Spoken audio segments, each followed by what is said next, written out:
This is the People Who Read People podcast with me, Zach Elwood. This is a podcast aimed at better understanding other people and better understanding ourselves. You can learn more about it at behavior-podcast.com.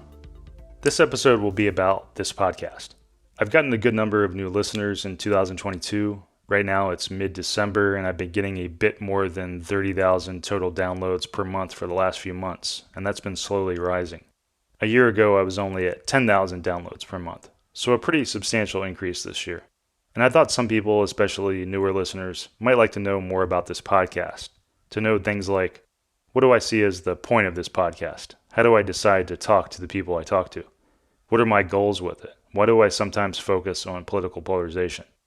And this episode might be interesting to you if you were thinking of subscribing to the podcast and helping support me with this work. With a subscription, you get ad-free episodes, bonus content, get to collaborate with me on creating interview questions, and a few more things. But the people who subscribe mainly do it because they appreciate the work I'm doing and want to encourage me to do more of it. You can learn more about how a subscription works at behavior-podcast.com/premium. I'll also go into some of the financial aspects of doing this podcast, and that might be interesting to some of you even if none of the other stuff is. I'll start with why I decided to start the podcast in the first place. I started this podcast as a follow-up to my PokerTells work. If you don't know what PokerTells are, it means behavioral patterns one can find in the game of poker. I'm a former professional poker player, and my PokerTells books and videos are what I'm most well known for. My first PokerTells book, titled Reading PokerTells, has been translated into 8 languages.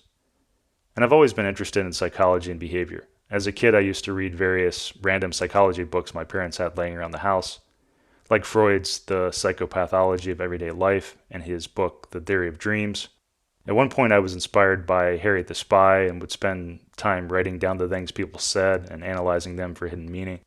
My dad worked as an indexer, creating the indexes for a wide variety of books, and so some of the books I skimmed and read when I was a kid were books he worked on from the American Psychological Association and other psychology institutions. And this interest in psychology was why I later found poker so interesting. I was initially interested in the psychological aspects of it, the idea of reading whether someone was bluffing or had a strong hand, the various ways you might manipulate people's perceptions of what you had. So both my PokerTells work and this podcast both stem from a long-time interest in psychology. I've also had some mental struggles, which also can help explain some of my interest in psychology. My first day of high school, I had a panic attack, which was related to me going to a new school system and knowing very few people. The panic attack was the most painful and scary thing I'd ever experienced at that point in time. I'd never experienced something like that, and it felt like I was losing my mind. After that, I was depressed and anxious for the first couple years of high school and very socially isolated. I ended up reaching some social normalcy and had some fun in my last half of high school. But then when I went away to college, I had some similar anxiety experiences. I was depressed and anxious, and I was smoking too much weed, which definitely didn't help. And all that eventually culminated in me having more panic attacks and feeling like my connection to reality was fraying. I had to leave college in the middle of my second year. And it was a long time after that before I felt somewhat content with life and felt like I'd rather be alive than be dead. And a lot of the factors that got me through all that strike me as just due to a lot of luck and randomness, like so much else in life. So that's another reason I'm interested in psychology. Like a lot of people who've struggled with mental issues and depression and anxiety, I'm interested in understanding the factors behind such experiences. I'm interested in why some people escape the abyss and why some people don't. And I thought the podcast would give me a chance to delve into some of those topics. And I thought at the very least, some people who've had some similar experiences might find those episodes practically helpful for their lives. I first decided to start this podcast after I interviewed Brian Rast, a high-stakes poker player, about PokerTells. That was an interview I planned on putting up on my Reading PokerTells YouTube channel, and was also something I did for research for the PokerTells book I was working on at that time. But it ended up being such an interesting talk, and I enjoyed it so much that I thought I might actually enjoy doing a podcast. I thought about doing a podcast before then, but never started on it because I didn't think I'd actually enjoy it. And I think enjoying that kind of thing is necessary. I knew it'd be a lot of work, and I knew I wouldn't be making any money on it for a long time, and maybe never. It seems like there's more podcast makers than there are podcast listeners these days, so I never had any high hopes. For my initial concept of the podcast, I wanted it to overlap a bit with my work on PokerTells. So the logical thing seemed to be to make it a podcast about reading people, analyzing people, predicting their behaviors, things like that. The title of the podcast, People Who Read People, was meant to indicate that the podcast would be about talking to all sorts of people who read people in various ways. And if you were wondering, the title is also a play on the song People Who Need People, which was sung by Barbra Streisand in the musical Funny Girl. People who need people, that one. My initial idea for the podcast was that it would involve interviewing a lot of people from a wide variety of jobs, and not necessarily jobs you'd think of as being psychology related.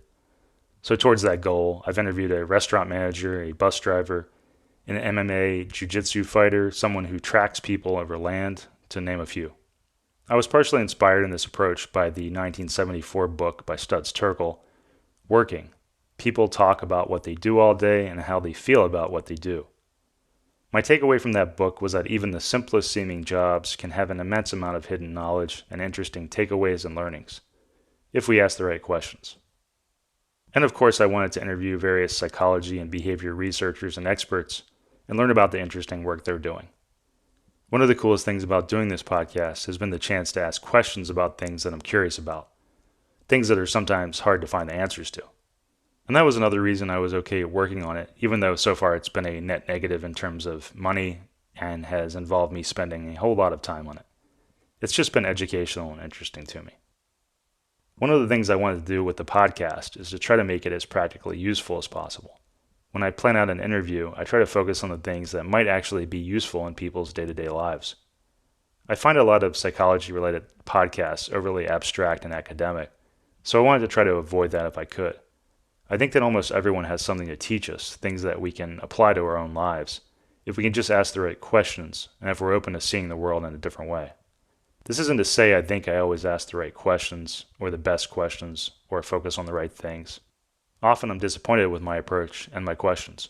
But the thing that I try to let drive my approach is just asking questions about things I'm curious about and trying to focus on the practical as much as I can. As you may know, I've also focused a good amount on political polarization related topics. I do this because I genuinely believe this is the biggest problem humanity faces. I think that our tendency to separate it into angry us versus them groups is our biggest challenge. I also think this tendency will likely be the cause of our destruction in the not too distant future, especially as weapons and technologies become more advanced and dangerous. To take just one example, the fact that it'll become easier and easier for people to create deadly diseases. Our us versus them tendencies seem to be hardwired, part of our social psychology.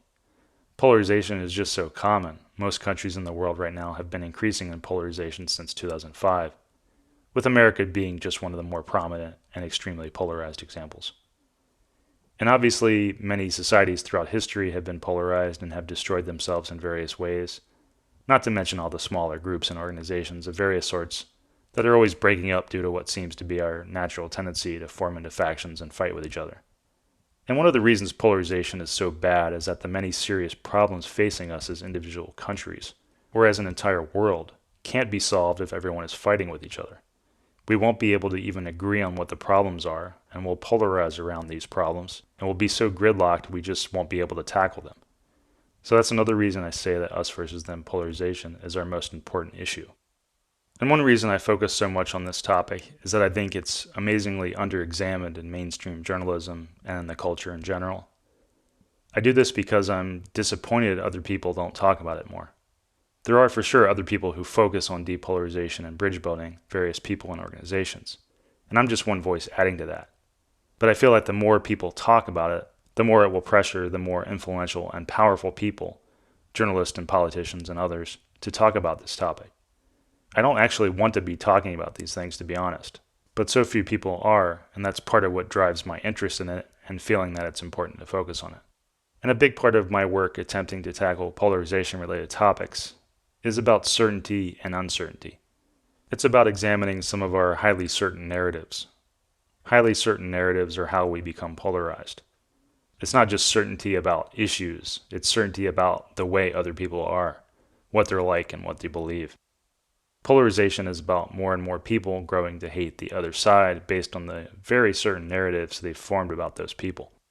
To be specific about this, when I did an episode on transgender issues, my goal was to show the immense amount of nuance in that debate and to show why a liberal side stance that goes something like conservative positions on transgender topics are based on bigotry and hate is a simplistic and polarizing one. My goal is to show how it's good to not be certain about other people and to doubt your side's narratives about them, and how it's good to be willing to see how some people on, quote, the other side may have logical and well-meaning reasons for their stances. And if you take the stance that a large, complex group of people on the other side of any issue are simply ignorant and mean, then that may be a sign you haven't done enough work to understand their perspectives. To take another example, when I did an episode examining claims that the majority of Americans are racist, my goal was to examine overly certain and unreasonable and irresponsible narratives about racism that have been promoted by some powerful people and institutions, and to examine how those overly certain narratives about the badness of the people around us, contribute to our us versus them polarization.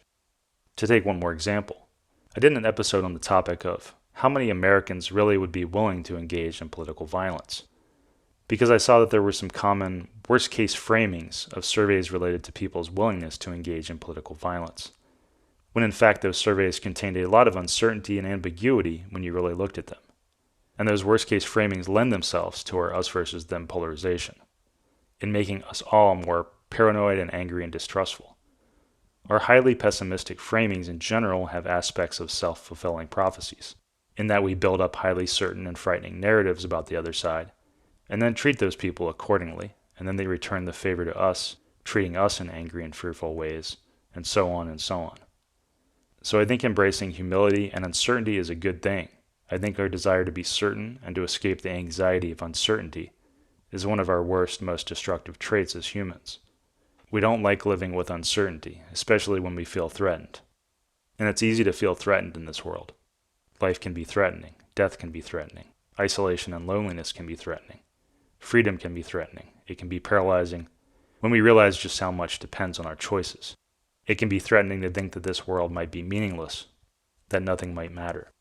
We want answers, and when we feel we have answers, our minds are set at ease. We want righteous causes to give our lives purpose. In the pursuit of righteous causes, we may even want villains we can fight against, villains who we believe are very, very different than us. We would never be like those people, we tell ourselves. We lose our humility and we think we are special, that we have some special goodness that sets us apart. But of course, we could easily be other people if things had gone a different way. As someone once said, "There but for the grace of God go I," which could just as easily be phrased as, "There but for the randomness of the universe go I." So I think it's good to live with uncertainty and to say, I don't know, and that's complicated about many things, whether it's the controversial and complex topics that we often fight over, or whether we're talking about the motivations of the people around us. In doing this podcast and working on some of my polarization-related writings, I've had people complain about the liberal-leaning nature of my podcast, and also people complaining about the conservative-leaning nature of it. I've had people tell me that my, quote, ideology has ruined the podcast. But I don't really believe I have an ideology or any specific political goal. I know many people say that, but I really do feel it. There are very few things I actually believe strongly, and definitely no big overarching philosophies of how the world or society should be structured. I see a big part of my goals with the podcast as promoting uncertainty and humility, and seeing how much nuance there can be in so many things. The most important thing to me is seeing others' perspectives. Because if we can see others' perspectives, that is inherently depolarizing. One of my episodes was a talk with a militant Antifa person in Portland, Oregon, who defended going out and fighting with police and setting fires to buildings. He thought he and his compatriots were part of a noble fight against a fascist white supremacist police force, and part of a larger fight against a fascist white supremacist government. I thought this person's ideas were very bad and even dangerous. And I wanted to do that episode to show to a liberal audience how one could find these views and these behaviors very bad, while not being a conservative and not being a racist and not being a fascist. But one interesting result of me doing that talk was that I had some conservative people write me emails basically saying, "I loved your talk with that Antifa guy. It really made me understand his perspective more, and I feel more empathy for why people are doing those things and why liberals aren't that bothered by it." So in other words, regardless of my own opinion and regardless of the opinion of my guests, having these conversations can be depolarizing and empathy generating for people on both sides, no matter what the topic is, no matter what the beliefs are. That's why I say the important thing is seeing others' perspectives. When talking about the importance of humility and uncertainty and the importance of seeing other perspectives, I've seen that some people misunderstand the goals of this. I've had some people tell me, but then how can you take any action on things like climate change or fight against very bad and harmful things if you're not certain about anything or if you respect others' views so much? And I think that's a misunderstanding of why embracing uncertainty and empathy is good. Embracing uncertainty means that in many cases you would try to trust what the most knowledgeable people think on a subject. It doesn't mean you're just wishy-washy and say, well, I guess I can't act on this because I don't know what's going on. It means you try your best to reach a logical conclusion while keeping in mind that you and others are often wrong. And in the case of climate change, for example, you can imagine someone being very uncertain about the exact nature of the threat, but also deciding to trust the experts and also seeing that the risk of being wrong is very dangerous, so maybe it's better to err on the side of taking the threat seriously. For these reasons, it's possible to imagine someone working very hard to combat climate change, even while being uncertain about how serious it will end up being, or while being uncertain if it's caused by humans or whatever. So I just want to make the point that embracing uncertainty and humility as values doesn't mean you can't act forcefully, even aggressively. It just means being skeptical and doubtful about a lot of things, especially being skeptical of those narratives that are emotionally appealing to us, and we therefore are more likely to embrace. Also, seeing the value of uncertainty and humility doesn't mean you can't judge other people or hold them accountable. There are many people around us on both the left and the right who speak in highly divisive us versus them ways, who speak with certainty about the evil nature of the entire other group. And part of my work on polarization is trying to get people to recognize how unhelpful and bad this type of certainty is, this moral certainty about other people, because we can work towards whatever political goals or activism we want, while recognizing that the more angry and judgmental we are, the more we'll make our problems harder to solve. Our us versus them anger and our moral certainty about other people helps create the very things we're angry about. And one of the benefits of embracing uncertainty and humility is that you're better able to live with your decisions being wrong. Because your decisions weren't made due to an emotional need to be certain, but because you simply tried your very best to reach a decision. We're, after all, only human, and we often fail, sometimes very badly. It's okay to be wrong, and it's okay to fail because it's the nature of being human. And approaching things from these angles also makes you treat others with respect. It makes sense to withhold judgment about people's motivations until we really understand what drives them. We can more easily forgive other people because they're human like us, and because most people are simply trying to do what they think is best and right with the current information they have, like we are. And people can change just like we can change. And by treating others with respect, we reduce us versus them polarization. And we make calm and respectful debate and persuasion and negotiation more likely. Okay, next I'll talk a little about the listener numbers and some of the financial aspects. Up until recently, I've made no money on this podcast. I've spent a good amount of money on it. Some money has been spent on recording equipment, some has been spent on ads, but mostly it's been an investment of time because each episode takes between 4 to 7 hours of work in finding and contacting guests, researching the topic a bit, forming questions, doing the interview, doing the editing. And I've often wondered if I'm wasting my time. There are many income-producing things I could be doing, so I often had doubts about whether this made sense. I started feeling a bit better when traffic started picking up this year.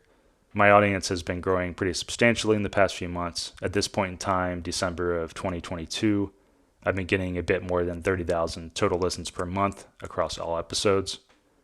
That's up from like 10,000 total listens per month a year ago. A year before that, in late 2020, I was only getting like 3,000 listens a month. So things have ramped up quite a bit this year. Up until a few months ago, I had no income generation from this podcast. Around the middle of this year, I started using automated ads on Buzzsprout, which is the podcast platform I use. Those are mostly ads for other podcasts. The amount paid is 1.4 cents per ad run. Another way to say that is $14 per CPM, or cost per 1,000 impressions. And a typical episode will have 2 or maybe 3 automated ads in it, so this works out to 1,000 listens of an episode, making a little more than $28. And that would work out in theory to me at my current listener rate, making around $900 per month total. But in practice, many of these ads I do not run because I don't think they're a good match or I think they're just poor quality. So I'm only running a fraction of the total amount I could. I've been making anywhere from $200 to $600 depending on how many ads I accept. I also recently added a host-read ad for a UV light producing lamp that I've used the last few years. It's designed to increase vitamin D levels, and because it's a product I actually use, I felt good promoting it. You can learn more about that on my website at behavior-podcast.com/vitamin D. I also just started the premium subscription option, which gets you an ad-free version of the show, lets you see my upcoming interviews and the questions I plan to ask, and lets you send me ideas for questions and a few other things. You can learn more about that at behavior-podcast.com/premium. If you're a regular listener to the podcast, thank you for being interested in my work. And if you've enjoyed this podcast, please consider subscribing to it. Another huge thing you could do to help is to tell your friends and family about it on social media and help me spread the word. You might also go to Apple Podcasts and leave a review there. And if you need a link to do that, you can find it on behavior-podcast.com. Thanks a lot for your time and for your interest. Music by Small Skies.